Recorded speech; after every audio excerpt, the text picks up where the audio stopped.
Nah, memang di kalangan pecinta timnas Indonesia atau pengamat sepak bola itu masih menerka-nerka apakah Patrick Kluivert besok ini menerapkan strategi menyerang atau pragmatis seperti di pertandingan sebelumnya. Ada Indonesia itu membutuhkan satu kemenangan penting begitu.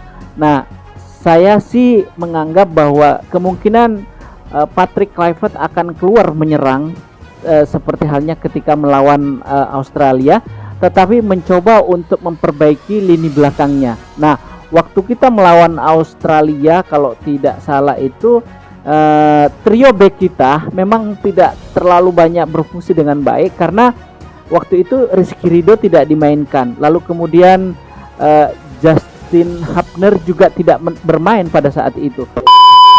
Karena kalau kita bertahan, saya yakin peluang kita untuk mencetak gol itu begitu sangat kecil. Berbeda kalau kita melakukan penyerangan terus-menerus sambil tentu tidak melupakan pertahanan kita.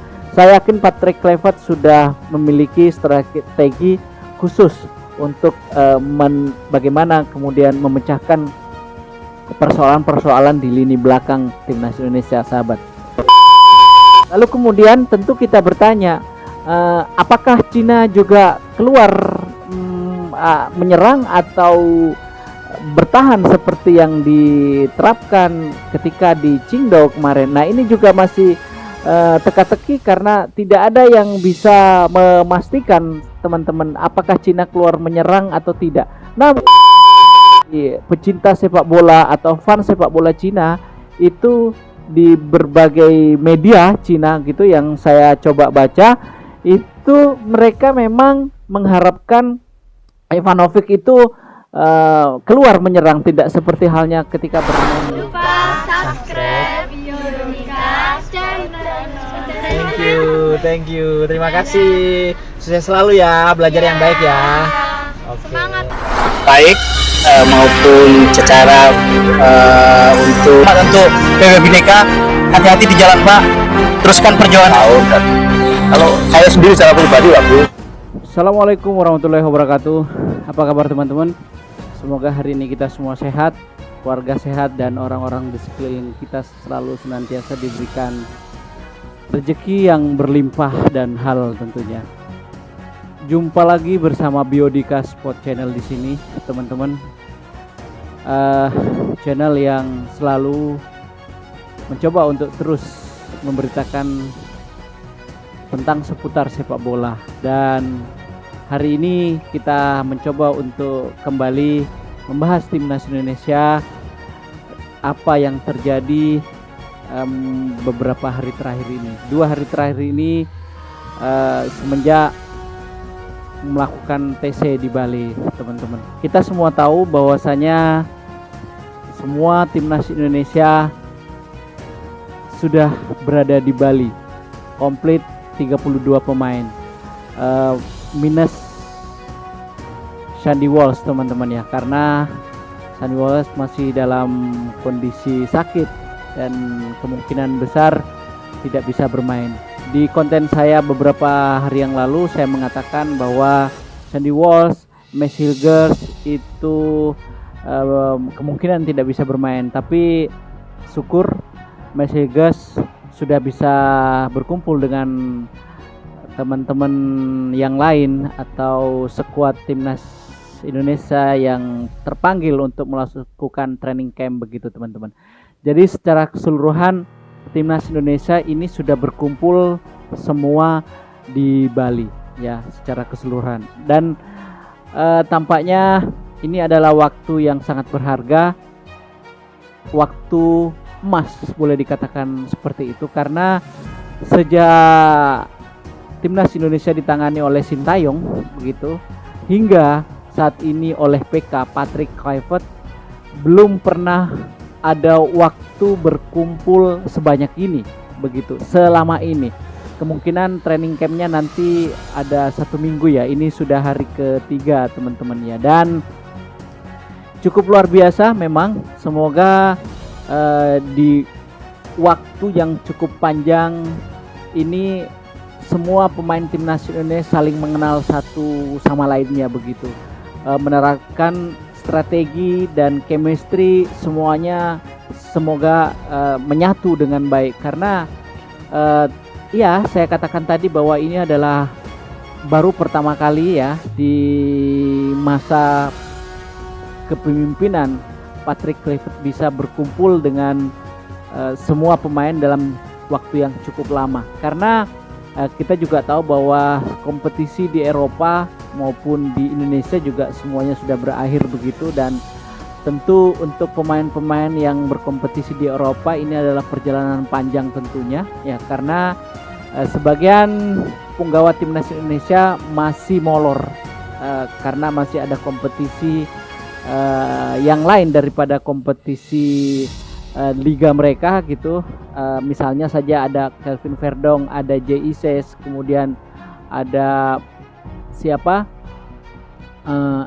Hilgers yang mereka semua masih berkepentingan untuk membela timnya hingga kemudian baru hari ini secara keseluruhan semuanya bisa bergabung bersama timnas Indonesia teman-teman dan saya katakan ini adalah waktu yang sangat berharga, waktu emas mereka berkumpul begitu dan tentu kita semua tahu bahwa kekocakan-kekocakan mereka juga tampak terlihat ya menyatu dan suasana di dalam tim itu juga begitu sangat kondusif teman-teman ya. Nah 3 hari mereka sudah melakukan latihan-latihan kecil dan hari ini tampaknya porsi latihannya cukup lebih berat daripada 1-2 hari kemarin ya teman-teman ya dan kita berharap semuanya bisa menjalani latihan ini dengan baik itu pemain yang baru saja bergabung misalnya Stefano Lillipali kemudian juga ada Sayuri bersaudara begitu dan Asnawi yang beberapa bulan terakhir ini atau tahun terakhir ini tidak mendapatkan tempat dan kali ini semuanya kembali dipanggil. Semoga 4 pemain ini bisa menyatu dengan pemain-pemain yang lain. Lalu kemudian yang terbaru karena Septian Bagaskara itu sedang mengalami masalah cedera jadi kemudian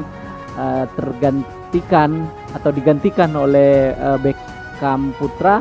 Nah, ini adalah satu-satunya wakil dari Persib begitu, teman-teman, untuk di timnas Indonesia. Nah, kebetulan kita juga tahu bahwa banyak sekali pendapat-pendapat liar di luar sana ketika Persib mampu memenangkan Liga Indonesia namun tidak satupun pemain Persib yang terpanggil untuk training camp di saat ini begitu. Nah, dengan Beckham atau Septian Bagaskara cedera maka kemudian diganti oleh Beckham Putra, maka polemik terkait dengan pemain Persib yang sama sekali tidak satupun dipanggil oleh PK menjadi terhenti. Kita berharap tapi bukan persoalannya dia adalah pemain Persib yang menjuarai Liga 1, tetapi memang Beckham ini adalah satu-satunya pemain yang produktif ya, produktivitasnya juga cukup bagus semenjak di putaran kedua bersama Persib ini teman-teman ya. Jadi sah dan wajar kalau kemudian Patrick Kluivert memanggil dia untuk melengkapi punggawa timnas Indonesia saat ini. Ada kemudian yang menjadi pertanyaan bahwasanya di pertandingan pertama kita gagal memenuhi target menang pada saat itu. Meskipun secara ball possession Indonesia mampu jauh memenangkan pertandingan karena memang waktu itu China mencoba untuk bermain secara pragmatis ya, menunggu lalu kemudian melakukan counter attack. Namun di Qingdao kemarin tentu pertandingan itu sudah menjadi pelajaran tersendiri untuk Patrick Kluivert supaya tidak mengulangi kesalahan yang sama kalaupun nantinya melakukan eh, permainan ofensif gitu ya. Seperti halnya diterapkan ketika main di Qingdao, Cina teman-teman ya. Nah, memang di kalangan pecinta timnas Indonesia atau pengamat sepak bola itu masih menerka-nerka.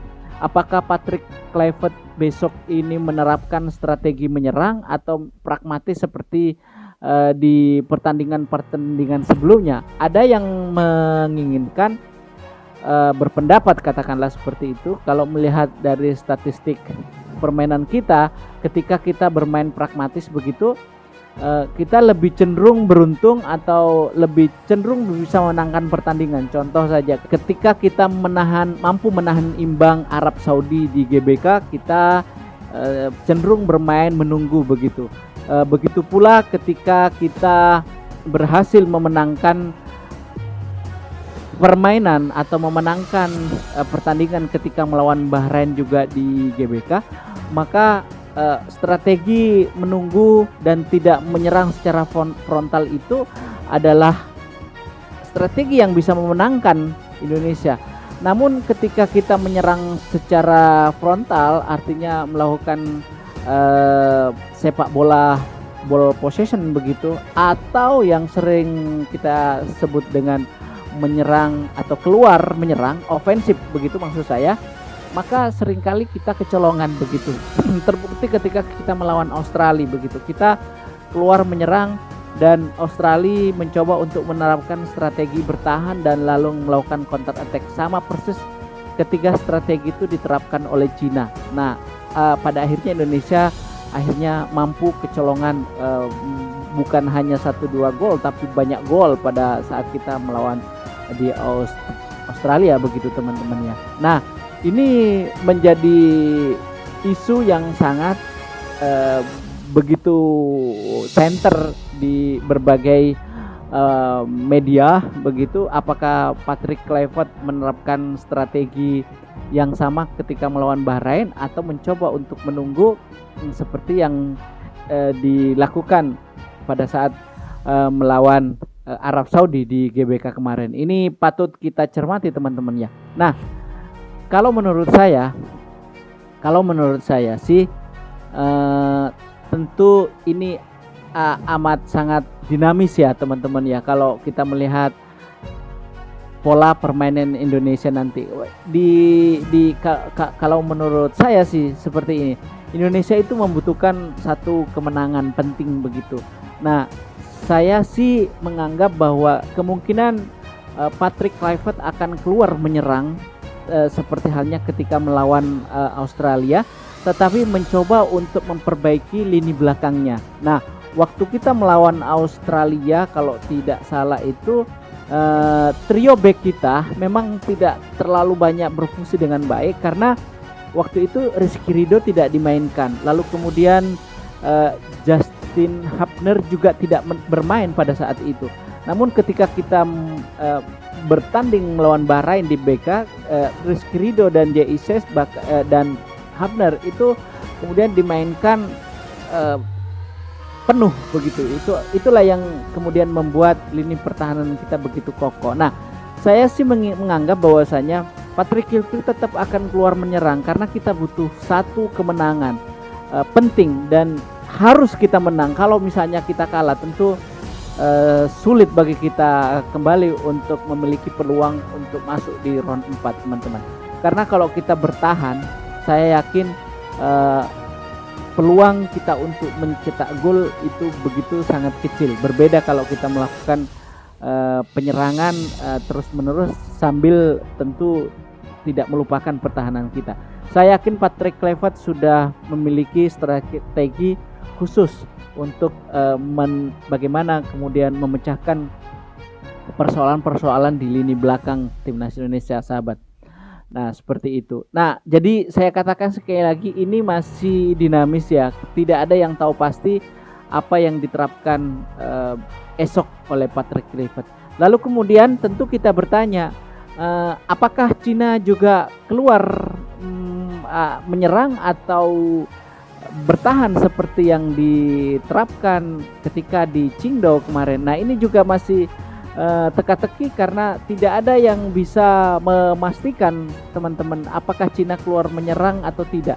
Namun saya sedikit bisa memahami ketika di pecinta sepak bola atau fans sepak bola Cina itu di berbagai media Cina gitu yang saya coba baca, itu mereka memang mengharapkan Ivanovic itu keluar menyerang, tidak seperti halnya ketika bermain di Qingdao, karena selisih poin bersama dengan Indonesia itu selisih 3. Jadi artinya peluang Cina itu jauh lebih buruk, jauh lebih kecil ketimbang peluang Indonesia, di mana Indonesia saat ini berada di peringkat 4 dengan 12 poin ya, sementara Cina berada di peringkat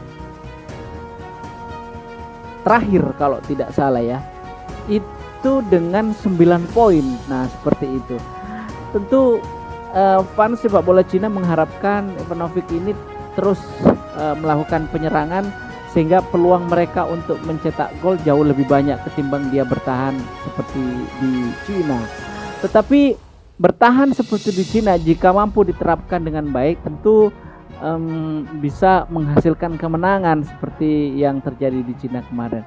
Nah, tentu ini menjadi pemikiran atau PR tersendiri buat Cina, apakah nanti keluar sebagai menyerang, begitu maksud saya, atau bermain pragmatis seperti yang dilakukan di Cina. Nah, dan yang terpenting teman-teman, ada beberapa pemain Cina, 3 pemain Cina yang tidak bisa bermain, termasuk back andalan dia itu tidak bisa bermain besok di GBK. Tentu ini memusingkan. Ada juga sayap kiri dia yang juga tidak bisa bermain. Ada 3. Nah, itu hal-hal yang perlu diantisipasi oleh pemain-pemain Indonesia terkait dengan Cina saat ini. Tapi Cina sama-sama bertekad untuk memenangkan pertandingan di lanjutan kualifikasi Piala Dunia ini untuk menjaga asanya untuk bisa maju ke round 4. Nah, sementara Indonesia tidak boleh kalah. Kalaupun Indonesia menang teman-teman, Indonesia juga belum bisa dikatakan mampu mengunci posisi di posisi ketiga gitu kan ya. Artinya Indonesia masih tentu peluangnya jauh lebih besar gitu. Cukup nanti bisa memenangkan atau menahan seri Jepang begitu, itu sudah cukup untuk bisa masuk ke round berikutnya untuk Indonesia. Sementara Cina masih harus berjuang. Lalu kemudian kalau misalnya Indonesia mampu bermain melawan Jepang, meraih 1 kemenangan katakanlah seperti itu, sepertinya Indonesia akan bisa mendampingi Jepang. Kalaulah kemudian Australia itu juga tergelincir dan Arab Saudi juga tidak bisa memenangkan pertandingan terakhirnya dia. Nah, itu bisa dipastikan Indonesia akan mendampingi Jepang ke Piala Dunia begitu teman-teman, dan pastinya Indonesia akan mengajukan diri sebagai tuan rumah untuk di round 4 sepertinya seperti itu. Nah, baik teman-teman, itu sedikit informasi tentang bagaimana situasi-situasi terakhir pemain Indonesia saat ini. Semoga esok hari ada berita terbaru terkait dengan timnas Indonesia. Terima kasih, semoga video ini bermanfaat. Bagi teman-teman yang belum subscribe, silakan subscribe untuk mendukung channel ini, karena channel ini adalah channel yang selalu mengawal timnas Indonesia di antara channel-channel yang sudah besar. Nah, artinya bahwa semangat saya itu juga bergantung kepada teman-teman semuanya untuk mengawal timnas Indonesia. Terima kasih. Assalamualaikum warahmatullahi wabarakatuh.